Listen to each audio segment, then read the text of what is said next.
ओम श्री साईनाथाय नमः। ओम साई राम सभी को।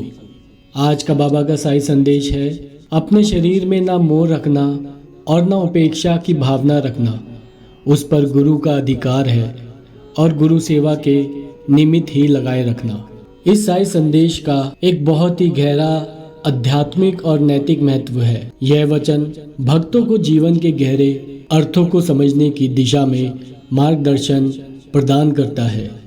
इस वचन के हर एक पहलू पर विस्तार से चर्चा करते हुए हम इस जीवन के विभिन्न पहलुओं से जोड़कर समझ सकते हैं, जो कि हमें साईं बाबा ने अपने जीवन काल में समझाने की कोशिश की है।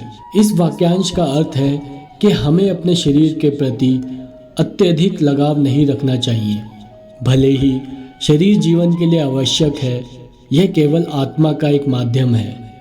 साईं बाबा यहाँ इस तथ्य को उजागर कर रहे हैं कि हमारा असली अस्तित्व हमारे शरीर से परे है।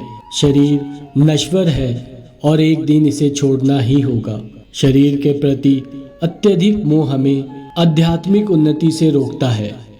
यदि हम अपने शरीर के प्रति अत्यधिक लगाव रखते हैं तो हम स्वयं को भौतिक सुखों और इच्छाओं में फंसा लेते हैं।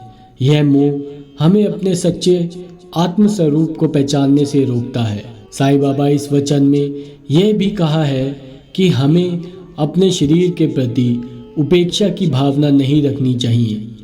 इसका अर्थ ये है कि हमें अपने शरीर को उचित ध्यान रखना चाहिए, लेकिन उसमें अतिरेक नहीं होना चाहिए। हमें ना तो शरीर के प्रति अत्यधिक मोह रखना चाहिए और ना ही उसकी उपेक्षा करनी चाहिए। शरीर का ख्याल रखना आवश्यक है, क्योंकि ये हमारे कर्म और साधना का माध्यम है।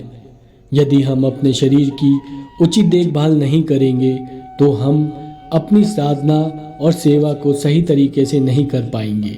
इस वाक्यांश का गहरा अर्थ यह भी है कि हमारे शरीर पर सबसे बड़ा अधिकार हमारे गुरु का ही होता है। एक सच्चे शिष्य के लिए उसके शरीर का हर अंग गुरु की सेवा के लिए समर्पित होना चाहिए। गुरु हमें सही दिशा दिखाते हैं और हमें आत्मज्ञान के मार्ग पर ले जाते हैं। हमारे शरीर का सबसे उचित उपयोग तभी होता है जब हम उसे गुरु की सेवा के लिए समर्पित कर देते हैं। जब हम अपने शरीर को गुरु के चरणों में समर्पित कर देते हैं, तब हम वास्तव में उसके सर्वोच्च उद्देश्य के लिए उपयोग कर रहे होते हैं। साईं बाबा इस वचन में इस बात पर जोर देते हैं कि हमारे शरीर को केवल गुरु सेवा के लिए ही उपयोग किया जाना चाहिए। गुरु सेवा के माध्यम से हम अपने जीवन का असली उद्देश्य प्राप्त कर सकते हैं। जब हम अपने शरीर को गुरु सेवा में लगाते हैं तो हम न केवल गुरु की कृपा प्राप्त करते हैं, बल्कि अपने जीवन को भी आध्यात्मिक रूप से उन्नत करते हैं।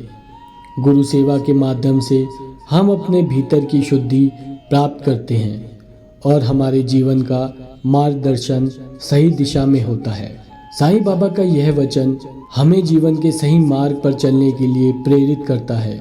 यह वचन हमें सिखाता है कि हमें अपने शरीर के प्रति ना तो अत्यधिक मोह रखना चाहिए और ना ही उसकी उपेक्षा करनी चाहिए। हमें अपने शरीर को गुरु सेवा के लिए समर्पित करना चाहिए, क्योंकि गुरु ही हमें जीवन के सच्चे अर्थ को समझने में सहायता कर सकते हैं। जब हम इस वचन का पालन करते हैं तो हम अपने जीवन को आध्यात्मिक उन्नति की दिशा में ले जाते हैं और सच्चे आत्मज्ञान की प्राप्ति करते हैं। यह वचन हमें जीवन के हर पहलू में संतुलन बनाए रखने की शिक्षा भी देता है और हमें सच्चे गुरु की सेवा के माध्यम से आत्मिक उन्नति की दिशा में अग्रसर करता है। इस वचन का पालन करके हम जीवन के गहरे अर्थों को समझ सकते हैं और अपने अस्तित्व के असली स्वरूप को पहचान सकते हैं। इस वीडियो में इतना ही। मिलते हैं अगली वीडियो में बाबा के एक नए साई संदेश के साथ। तब तक के लिए जय साई राम, ओम साई राम। अगर आपको ये वीडियो पसंद आया हो तो लाइक और कमेंट ज़रूर करना, और अगर आप हमारी साई फैमिली से जुड़ना चाहते हैं तो सब्सक्राइब ज़रूर करना।